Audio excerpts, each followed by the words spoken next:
I tell you that. And here is classic WCW. It really is. Get ready to give away the finish. 3, 2, 1, and there it is.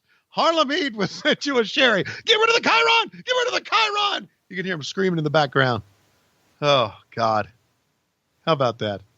What's great is we see, Harlem Heat on the phone here, the old school flip phone.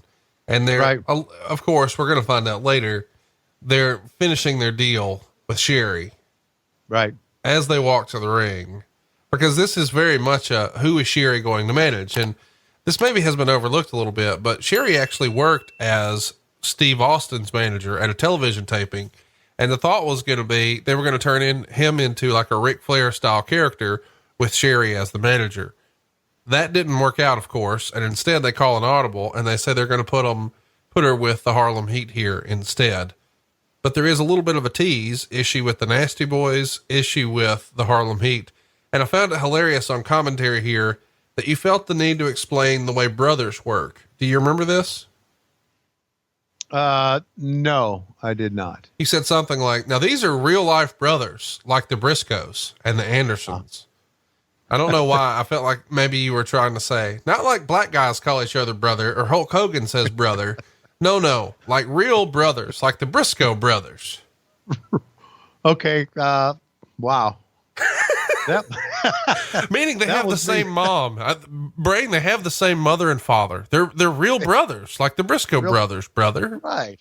Because suckers got to know, right? They do. Suckers do have to know.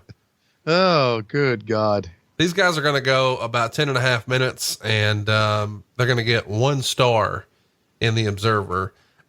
I know it's not popular, but I've always thought the Nasty Boys were underrated. It feels like they're universally panned, but we covered their Halloween Havoc match against the Steiners, and that's still a guilty pleasure of mine, man. That thing's fun. When they beat the shit out of Cactus Jack on that one pay-per-view, that was awesome. Right. They're entertaining, for what they are. Not only that, they take better bumps than people give them credit for. And we're going to see some examples here, taking pretty good bumps. We're also going to see some examples here of why Booker T became really one of the top single stars in WCW, because he was so athletic and so great. There's Stevie Ray getting on the same guy up front. Man, that guy in the front row must think he's a big star by now, because everybody's been talking to him. Honky Tonk Man, Paul Orndorff, and now Suckers Gots to Know, Stevie Ray. He's over at the Jiffy Lube. Let me just tell you. Is he really? When he's changing air filters tomorrow, that dude in the front row is going to tell everybody all about it. I don't know what you did on Wednesday night, but let me tell you what I did. I got all up in that Stevie Ray's face. That Sucker's got to know. And I he got kept flaps looking at on me. my shoulders. I ain't an admiral, but I'm going to fly up there and whoop his ass. All right. Again, I may have mentioned this on an earlier broadcast, but I saw Brian Knobs in Philadelphia recently.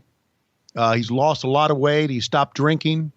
He actually looks very odd, because I remember Brian being so large and so big, but and I saw he and Jerry both, and it just seems to me that his life's going in the right direction. I always had a lot of time for Brian. He was always a crazy guy. Look at this. Great bump by Booker T. And this match has got 1 star, and the fans are getting into it like this. It may end up being 1 star, but I tell you, he missed. I think Stevie Ray fell down too soon. But I tell you, it's starting out quite well. But anyway, it's good to see Brian Knobs, getting off of alcohol, like he said, and getting his life straight. I guess we should talk about the booking change here. This feels like a good time. Greg Gagne and Bill Dundee were recently let go here. In your opinion, was Greg let go because of an issue with Hogan, something to do with that discrimination and breach of contract lawsuit with Charlie Norris, or what was the deal? No, I think he was let go because that he and Eric did not see eye to eye.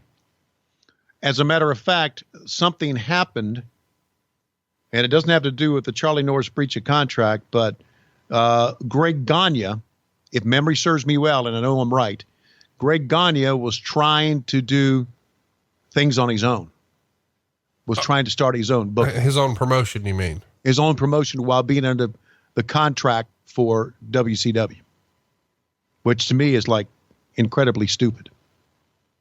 Well, it's worth mentioning that Greg was named in a lawsuit filed on November 7th. So about a week prior to this, and the lawsuit's filed in Minneapolis. And of course, old Charlie Norris wants all kinds of money here, including punitive damages. He's a 31-year-old guy who worked underneath, and even on a pay-per-view that we've covered here on the show before, he's of Indian heritage and feels demeaned when they've asked him to do screams and dances and tomahawk chops and war hoops. And eventually he reluctantly agrees, but then is fired for having a bad attitude, being lazy and uncooperative. So he's offended that they've sent him to camp here, and now they have white guys trying to teach him how to quote unquote dance like an Indian.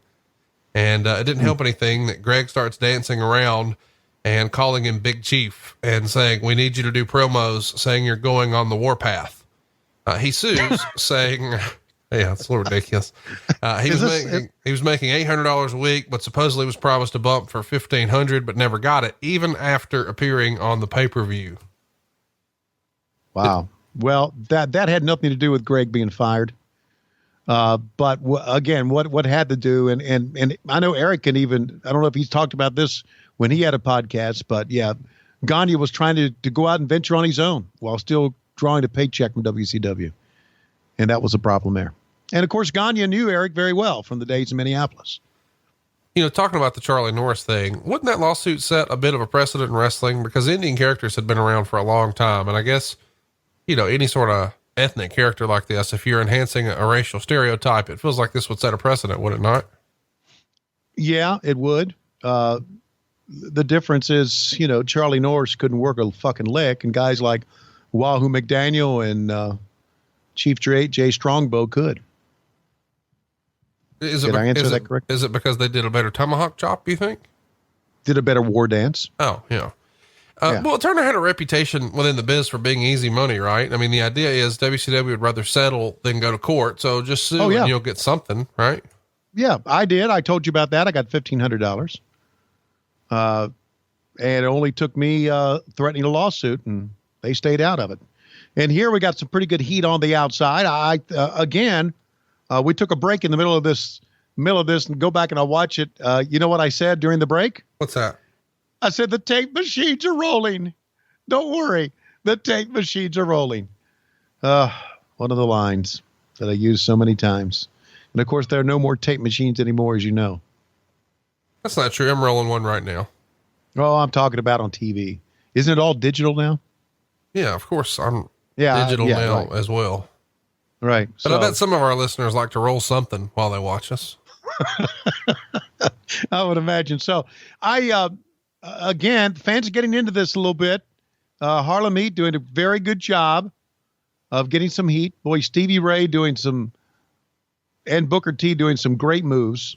I don't get why this match gets a 1-star. Now, it's not a 4 or 5-star match, but the Nasty Boys get a bad rap, man. You know, lots of smart fans just are not Nasty Boy guys. Yeah, look at the sell job that Knobs is doing here. Not only that, Knobs moving himself over, small thing, moving himself over, great, teammate. Because it's all teamwork, and I'm not talking about only with your partner. I'm talking about with the guys on the other side. It's great teamwork. Tag is made, and here comes Knobs. He completely missed that one, but as the Nasty Boys have been known to do, if you fuck up a move, just come away with a clothesline, and that should take care of it. And there's probably another one coming up. No, it's a back elbow.